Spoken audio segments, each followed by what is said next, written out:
नमस्कार.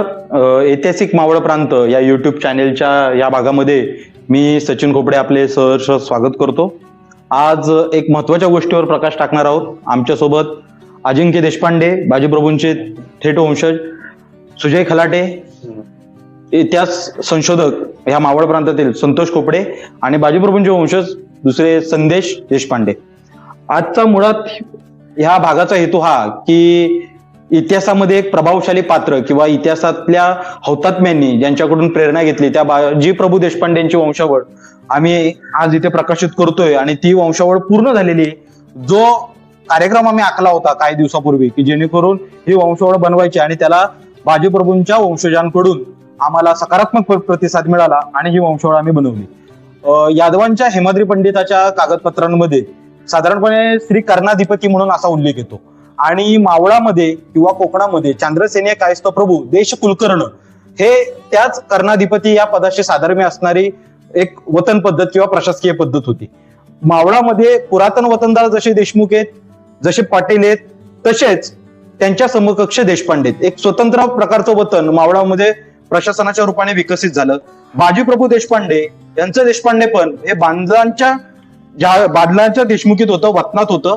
आणि ह्या घराण्यातले फक्त बाजीप्रभूच नव्हे तर नंतरच्या वंशजांनी सुद्धा बाजीप्रभूंच्या इतिहासामध्ये प्रचंड मोठं काम केलंय. ज्या वेळेला आम्ही पररला एक व्हिडिओ बनवला त्या व्हिडिओमध्ये सुद्धा ते काम आम्ही नमूद केलेलं आहे.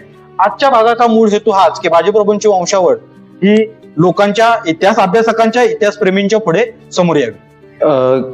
काही विद्वेषापोटी काही अभ्यासकांचं असं म्हणणं असतं की देशमुख आणि देशपांडे ही वतनदारी पद्धत इस्लामी सत्तांच्या काळात चालू झाली, परंतु प्राचीन राजसत्ता होत्या त्यांचे सामंत आणि कर्णाधिपती यातनं देशमुख आणि देशपांडे ह्या दोन वतनदारी पद्धती चालू झाल्या.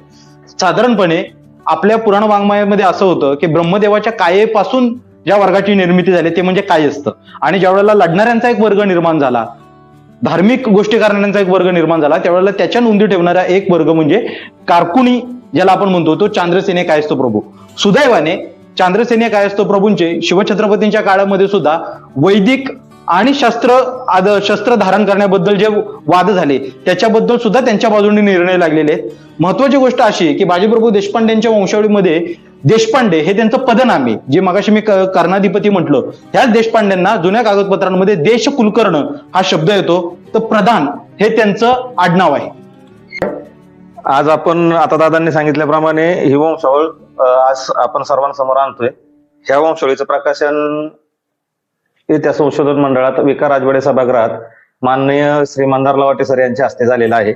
आणि आता आपण ती लोकांसाठी खुली करतोय किंवा समाज लोकांना समजावी अशा उद्देशाने ती आपण सादर करतोय.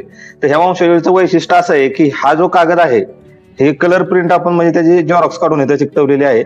आणि ही जी वंशावळीचा मूळ दस्त आहे हा साधारण उत्तर पेशवेकालीन आहे.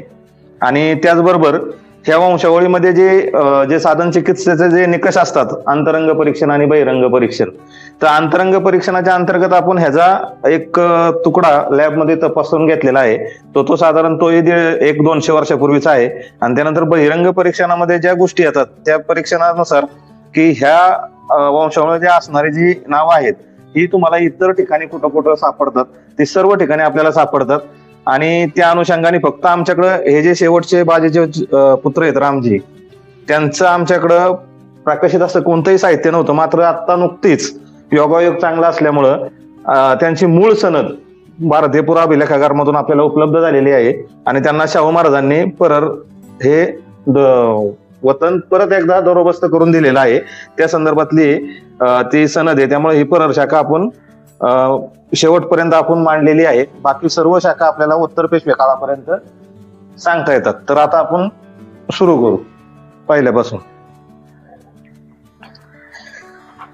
ह्या देशपांडे घराण्याचा जो मूळ पुरुष आहेत ते आहे गणेश प्रभू.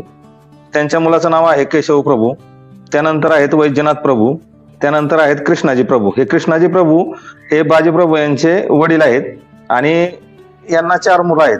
थोरला हे वाल्लोजी, त्यानंतर अण्णाजी, त्यानंतर फुलाजी आणि त्यानंतर बाजी. आता आपण एक गोष्ट केली की ह्या वंशावळीमध्ये ह्या 4ही भावांची वंशावळ आहे, परंतु आपण त्यातून फक्त बाजीप्रभू यांचीच वंशावळ वेगळी केलेली आहे. भविष्यात असे यांच्या चौघांचे वेगवेगळ्या अशा पद्धतीने आपण ह्याच पद्धतीने त्या वंशावळी तयार करणार आहोत. तर आता आपण बाजींच्या मुलांची माहिती घेऊ. थोरला मुलगा आहे यसाजी. यसाजीला एकच मुलगा होता खिळोजी, आणि त्यानंतर तिथं नक्कल झालेली आहे. नक्कल होणे म्हणजे वंश संपणे. त्यानंतरचा मुलगा आहे बाबाजी.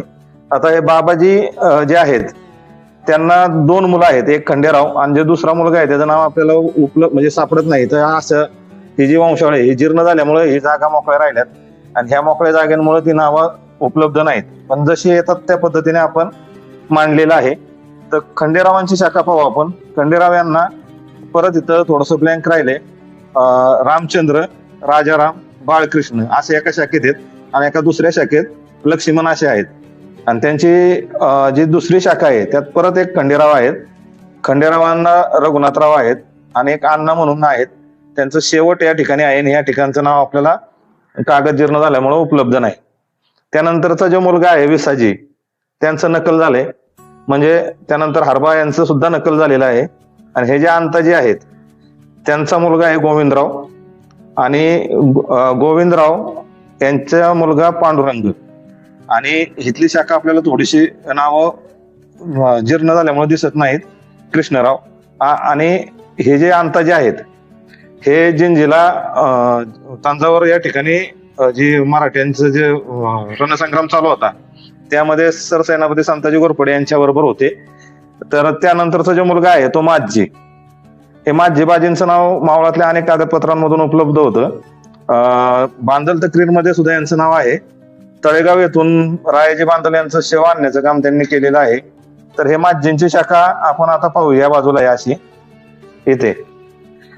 माझींना 2 मुलं आहेत, आबाजी आणि नारोजी. तर नारोजी यांचं नकल आहे. आबाजींची शाखा वाढलेली. आबाजींचा माधव, एकच मुलगा आहे. माधव यांना 2 मुलं आहेत, एक मैपतराव आणि एक गोविंद. तर गोविंद यांचं नकल झालंय, आणि मैपतराव यांना दोंडोबा म्हणून मुलगा आहे. तर इथं ही वंशावळ थांबते. त्यानंतरचा जो मुलगा आहे ते आपण पाहू. मोराजी. तर या मोराजींची शाखा आहे बघा, आपण असं या बाजूला घेतलेली आहे. तर मोराजींना एकंदरीत त्र्यंबकराव, श्यामराव, गोविंदराव, वैशाखराव आणि शंभूराव अशी मुलं आहेत. त्यातील गोविंदराव, वैशाखराव आणि शंभूराव यांचं नकल झालेलं आहे. त्यानंतर श्यामराव यांचा मुलगा एकच आहे बाबूराव, आणि बाबूरावांचं नकल झालेलं आहे. आता ही शाखा फक्त त्र्यंबकरावांपासून वाढते. तर त्र्यंबकरावांना 2 मुलं आहेत, एक अंताजी आणि एक संक्राजी. तर आपण पहिल्यांदा अंताजीची शाखा पाहू. तर अंताजी यांना मोराजी, रगबा, चिमाजी आणि चिटकोबा एवढी मुलं आहेत. चिटकोबांचा मुलगा सदोबा आणि इथं हे थांबलेले. त्यानंतर चिमाजीचा मुलगा मल्हारराव. त्यानंतर रगबा यांना 2 मुलं आहेत, पांडोबा आणि विठ्ठलराव. आता ह्या शाखा इथं थांबलेल्या आहेत, पण मोरोजीची शाखा वाढलेली आहे. मोरोजींचा मोठा मुलगा आहे सकाराम, शंकरराव. इथं एक नाव उपलब्ध नाही आपल्याला. लक्ष्मणराव या ठिकाणी एक नाव उपलब्ध नाही. त्यानंतर यसबा आणि दादा. तर ह्या सगळ्यांच्या शाखा थांबलेल्या आहेत. यापैकी फक्त सकारामची शाखा वाढली, आणि सकाराम यांना 2 मुलं आहेत, काकाबा आणि खंडेराव. आता ह्यानंतर आपण सगळ्यात शेवटी बाजीप्रभूंचं जे सर्वात लहान मुलगा आहे रामजी, त्यांची शाखा पाहतोय. तर या शाखेमध्ये ही पररला शाखा आहे. परर, बुद्रुक, तर्फ, हिरडस, मावळ या ठिकाणी. तर यांना शाहू महाराजांची सनद पण उपलब्ध आहे यांच्या संदर्भातली. यांना 2 मुलं आहेत, सुंदर. 3 मुलं आहेत, सुंदर, रखमाजी आणि बाबूराव. पैकी बाबूराव यांचं नकल झालेलं आहे. सुंदर यांना परत एक बाबूराव नावाचा मुलगा आहे, आणि त्यांचंही नकल झालेलं आहे. त्यांची जी मधली शाखा आहे रखमाजी, ह्यांचा वंश पुढे वाढलेला आहे. रखमाजींच्या मुलांचं नाव शिवाजी आहे. शिवाजीच्या मुलाचं नाव सुंदर आहे, आणि सुंदर यांना परत 2 मुलं आहेत, हैबतराव आणि दाजीबा. आता या ठिकाणी हे जे हैबतराव आहेत हे इतिहास प्रसिद्ध रंगोबापू गुप्ते यांची व्याही आहेत. म्हणजे गुप्ते घराण्याशी जे रंगोबापूंना ते समकालीन आहेत. आणि ही परर बुद्रुक शाखा आहे, आणि या ठिकाणीच परर शाखेचं आणि विघटन झालेलं आहे. परर मधून त्यांची एक शाखा मोवडे खुर्द, म्हणजे त्याला माळेवाडी म्हणलं जातं आमच्या मावळात, तर या ठिकाणी गेलेली आहे दाजीबांची शाखा. तर आता आपण पहिल्यांदा हैबतराव यांची शाखा पाहू. हैबतराव यांना 2 मुलं आहेत, एक भिवराव आणि एक बाबाजी. तर भिवराव यांचा मुलगा सुंदर त्याचं नक्कल झालेलं आहे आणि दुसरा बळवंतराव यांचंही नक्कल झालेलं आहे. तर बाबाजींची जी शाखा आहे शंकरचा मुलगा नारायण आणि या ठिकाणी नारायण यांना थोरला शंकर, विष्णू आणि हैबत अशी मुलं होती. तर हे जे विष्णू आहेत हे स्वातंत्र्य सैनिक आहेत.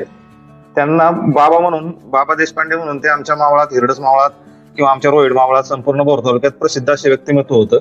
आणि हे स्वातंत्र्य सैनिक आहेत. ते आता हयात नाहीत. त्यांना शासनाने स्वातंत्र्य सैनिकाचा दर्जाही दिलेला होता. तर असे विष्णू बाबा. आणि ह्यानंतर हैबतरावांचं नक्कल झालेलं आहे. आणि शंकर यांना गजानन आणि गजाननना समीर असं त्यांचा विस्तार आहे.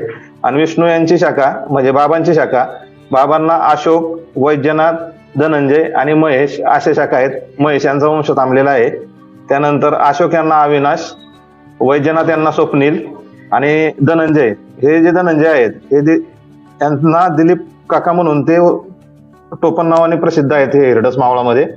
जे देवगड धरणग्रस्तांचा जो आंदोलन आहे किंवा नर्मदा बचाव आंदोलन असेल, अशा अनेक आंदोलनात निर्माण भाग घेऊन आणि धरणग्रस्तांना न्याय द्यायचा या माणसाने प्रयत्न केलेला आहे. त्यांच्या मुलाचं नाव आहे अजिंक्य. आणि आता आपण ही जी आहे शाखा दाजीबांची, जे मौढे खुर्दला गेली ती पाहू. तर मौढे खुर्दच्या शाखेमध्ये दाजीबांना कुशाबा, अमृतराव, रामराव, गणपतराव, विठ्ठलराव आणि रावजी अशी मुलं आहेत. तर यामध्ये रावजी, विठ्ठलराव, गणपतराव आणि कुशाबा आणि अमृतराव यांचं नक्कल झालेलं आहे. आणि रामराव यांना लक्ष्मण आणि लक्ष्मण यांना मधुकर, प्रभाकर, दत्तात्रय आणि बापूराव अशी मुलं आहेत. तर बापूराव यांचं नक्कल झालंय. बापूराव आज आपल्यामध्ये हयात आहेत. आपण हा व्हिडिओ बनवत असताना आपल्यामध्ये आहेत. त्यांनी आज 100 पार केलेली आहे. आणि त्यांच्यामुळं सुद्धा आम्हाला वंशावळ अतिशय बिनचूक करण्यासाठी आहे ना खूप मदत झालेली आहे. तर हे असे बापूराव आपल्यात हयात आहेत. तर यामध्ये मधुकर यांची जी शाखा आहे पहिल्यांदा आपण पाहू. मधुकर यांना उल्हास, सुहास, चंद्रकांत, चंद्रशेखर, अरुण अशी मुलं आहेत. तर यातलं चंद्रकांत यांचं नक्कल झालंय, सुहास यांचं नक्कल झालेलं आहे.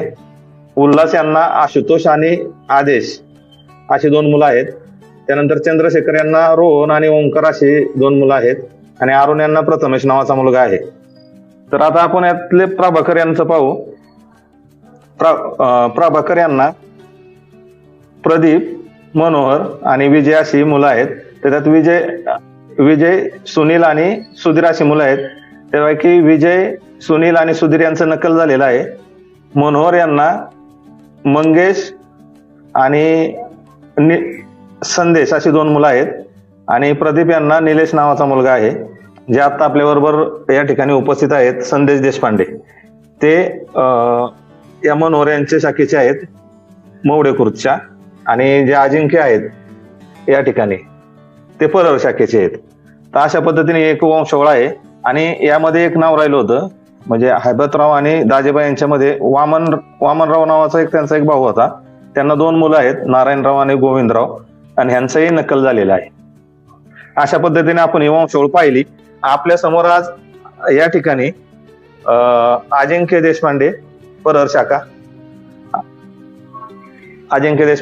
शाखा, त्यानंतर संदेश देशपांडे मौढे खुर्दची शाखा.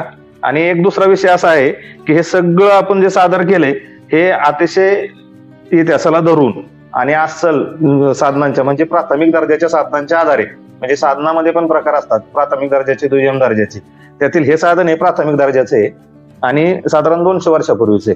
आणि हे जे चित्र आपण पाहतोय बाजीप्रभूंचं, हे चित्रशाळेतून यांना साधारण 1970 साली भेट म्हणून देण्यात आलेलं होतं. ते आजही चित्र आपल्याकडे उपलब्ध आहे, तैलचित्र आहे ते. आणि अशा पद्धतीने ही वंशावळ आपण आज सर्व इतिहासप्रेमींसाठी खुली केली. आणि दुसरी एक गोष्ट सांगायची की एवढा जुना कागद इतके वर्ष ह्या घराण्यांनी जपून ठेवला, त्याबद्दल मी संपूर्ण इतिहासप्रेमी, संपूर्ण महाराष्ट्राच्या वतीने या घराण्याचा आभार मानतो. आणि ह्या वंशावळीचं लोकार्पण झालं असं जाहीर करतो. धन्यवाद. हा, तर आत्ताच आपण ही वंशावळ युट्यूब चॅनलवर पूर्ण प्रकाशित करतोय. तर ही संपूर्ण जे वंशावळ आणि तिचं लिप्यांतर बापूंनी केलं, म्हणजेच आमचे संतोष खोपडे आणि आमचा सगळा ग्रुप ऐतिहासिक मावळ प्रांत या सदस्यांनी ह्याच्यासाठी भरपूर कष्ट घेतले आणि साधन चिकित्सेनुसार त्याचं पूर्ण प्रकाशन केलं. तर त्याबद्दल मी सर्वांचे देशपांडे कुटुंब म्हणजे प्रधान देशपांडे कुटुंबियांकडून आभार मानतो.